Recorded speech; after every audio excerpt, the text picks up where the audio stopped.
اب میرے بھائیوں، آخری جو آیت آ رہی ہے نا آج کے درس کی، آیت نمبر 24 سورہ توبہ کی، یہ بہت کریٹیکل آیت ہے،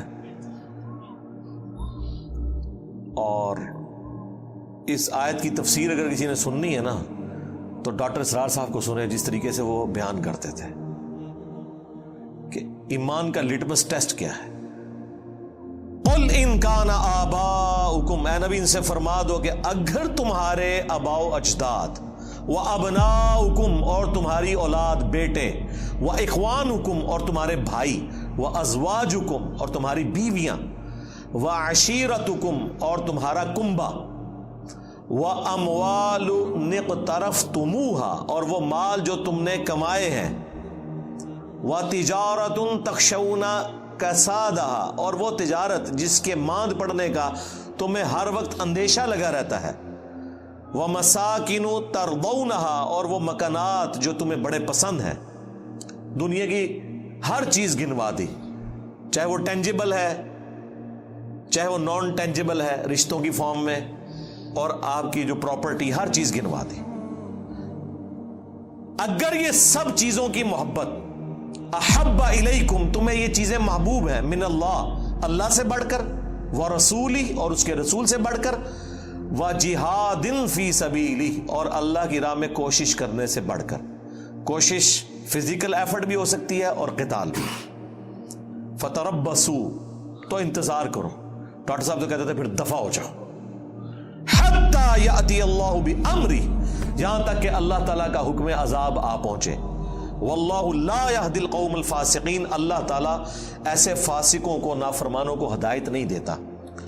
اب یہ دیکھیں، تین چیزوں کی محبت جب تک ڈومیننٹ نہیں ہو جاتی ان 8 چیزوں کے اوپر، ان کان آباؤکم تمہارے آباء و اجداد، ماں باپ، دادی دادا، نانی نانا، وہ ابناؤکم اولادیں، اس میں پوتا پوتی بھی آگے، بیٹے بیٹیاں بھی آگئی، وہ اخوانکم اور تمہارے بھائی، ساری رشتہ داریاں، وہ ازواجکم اور تمہاری بیویاں، وہ عشیرتکم اور تمہاری رشتہ داریاں جتنی بھی ہیں، اور تمہارے مال جو تم نے کمائے ہیں، اور تمہاری تجارت جس کے ماند پڑنے کا تمہیں ڈر لگا رہتا ہے، اور 8ویں چیز تمہارے مکانات، پراپرٹیز، سب کچھ آ گیا۔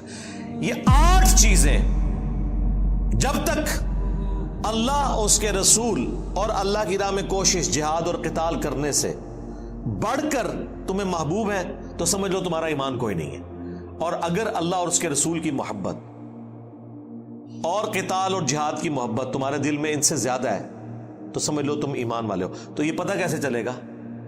پتہ اس وقت چلے گا جب دونوں چیزیں مد مقابل آئیں گی۔ ویسے تو سارے کہتے ہیں جو بھی ہیں تیرے محبوب کی امت سے ہیں، داڑھی کی بات کرنے کہتے ہیں جی وہ بیوی نہیں رکھنے دے رہی، کوئی کہتا ہے جی ماں کہہ رہی ہے میں دودھ نہیں بخشوں گی، تو پتہ چل گیا کہ کون آگے نکل گیا۔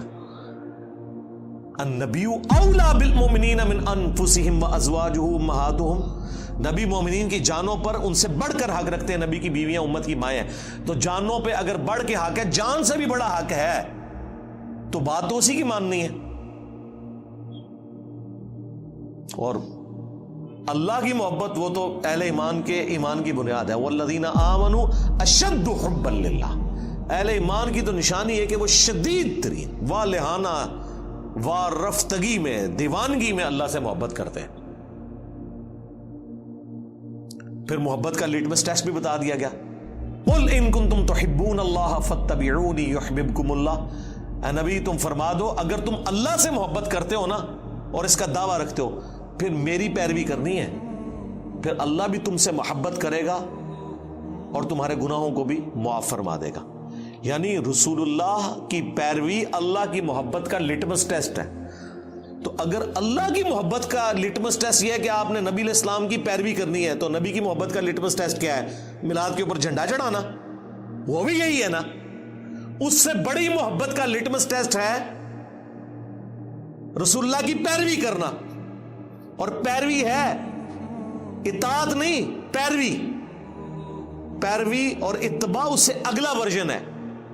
اطاعت محبت کے ساتھ، جو سورۃ النساء میں آیا ہے کہ تم مومن ہی نہیں ہو سکتے جب تک کہ اپنے ہر معاملے میں رسول اللہ کو اپنا حاکم نہ مان لو اور دل میں بھی کوئی حرج محسوس نہ کرو اس کے خلاف. تو رسول اللہ کی اتباع محبت کے ساتھ کرنا، اطاعت محبت کے ساتھ کرنا، یہ ٹرو پیروی ہے، یہ اللہ تعالیٰ کا تقاضا ہے. تو اللہ کی محبت کا تقاضا اگر نبی علیہ السلام کی پیروی ہے اور اتباع ہے اور محبت ہے تو ظاہر ہے نبی علیہ السلام کی محبت کا تقاضا بھی تو رسول اللہ کی پیروی ہے صلی اللہ علیہ وآلہ وسلم. ویسے تو کہتے ہیں جی وہ جی بخاری مسلم میں حدیث ہے کہ 3 لوگ ہیں جنہوں نے ایمان کی حلاوت چکھ لی. نمبر 1 جو اللہ اور اس کے رسول کو سب سے بڑھ کر محبوب رکھتے ہیں. نمبر 2 جن کی دوستی اور دشمنی کا معیار اللہ کی ذات. اور نمبر 3 وہ جس کے لیے اسلام چھوڑ کر کفر اختیار کرنا اتنا ہی مشکل ہو جائے جتنا زندہ آگ میں جلایا جانا، یعنی وہ آگ میں جلنے کے لیے تیار ہو جائے، دین نہ چھوڑے. پھر بخاری مسلم میں حدیث ہے تم میں سے کوئی شخص اس وقت تک مؤمن ہی نہیں ہو سکتا جب تک کہ میں اسے اس کے ماں باپ اولاد سب لوگوں سے بڑھ کر عزیز نہ ہو جاؤں. اس میں سے کچھ نکالنا بھی تو ہے نا، کیسے پتا چلے گا؟ حضرت عمر کے بارے میں نہیں آتا بخاری میں نبی علیہ السلام کے ساتھ چہل قدمی کر رہے ہیں، ہاتھ پکڑا ہوا ہے اور کہا یا رسول اللہ آپ پوری دنیا میں سب سے بڑھ کر مجھے محبوب ہیں سوائے اپنی جان کے. سچ بولا، اپنی جان پہلے ہوتی ہے انسان کو. لیکن نبی علیہ السلام نے کیا فرمایا؟ نہیں بلکہ تیری جان سے بھی بڑھ کر. تو ان کا یا رسول اللہ آپ مجھے میری جان سے بھی بڑھ کر محبوب ہیں. تو آپ نے فرمایا ہاں اب تیرا ایمان مکمل ہوا عمر. تو اس میں سے نکالنا کیا ہے؟ نکالنا یہ ہے کہ پوری دنیا ایک طرف ہو، اللہ کے نبی دوسری طرف ہو. آپ نے اللہ کے نبی کی بات ماننی ہے. یا میری زبان میں میرے نبی سا ہے ہی کوئی نہیں، تیرے بابے تھے شاہ ہی کوئی نہیں، یہ مطلب ہے اس کا. یعنی ہم لوگوں کو قرآن و سنت کی تعلیمات بتاتے ہیں، یہ کہتے ہیں بزرگوں نے یہ فرمایا. جی بزرگوں کو قرآن و حدیث نہیں آتا تھا؟ جی حقیقت تو یہی ہے، لیکن یہ آپ بات سن نہیں سکتے. قرآن و حدیث نہیں آتا تھا کیونکہ دنیا دار نے کبھی چشتی رسول اللہ یا اشرف علی رسول اللہ کلمے کو صحیح نہیں کہا، دیندار لوگوں نے صحیح کہا ہے. تو لگتا ہے ایسے ہی ہے کہ وہ بالکل ہی گئے گزرے تھے، عقل سے آری تھے.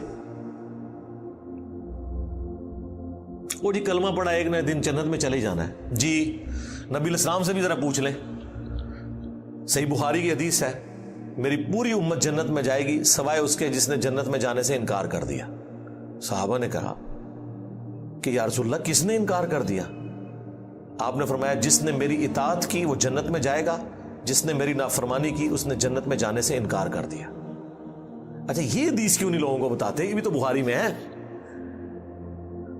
بخاری سے آپ کو آدھی حدیث بتاتے ہیں کہ نبی علیہ السلام اینڈ پہ نکال لیں گے جس کے دل میں رائی کے دانے کے برابر بھی ایمان ہوا. بھائی جنم سے نکال رہے ہوں گے نا. ہاں پتہ نہیں کتنے 100 سال تک وہ جہنم میں رہے گا، یہ پتہ ہے کسی کو؟ یہاں تو ہم 1 منٹ کے لیے موم بتی کے فلیم پہ ہاتھ نہیں رکھ سکتے. گلا سنو انہاں دیا، ایک پھیرا لگے گا لگ پتہ جائے گا. اللہم من احییتہ منا فاحیہ علی الاسلام ومن توفیتہ منا فتوفہ علی الایمان.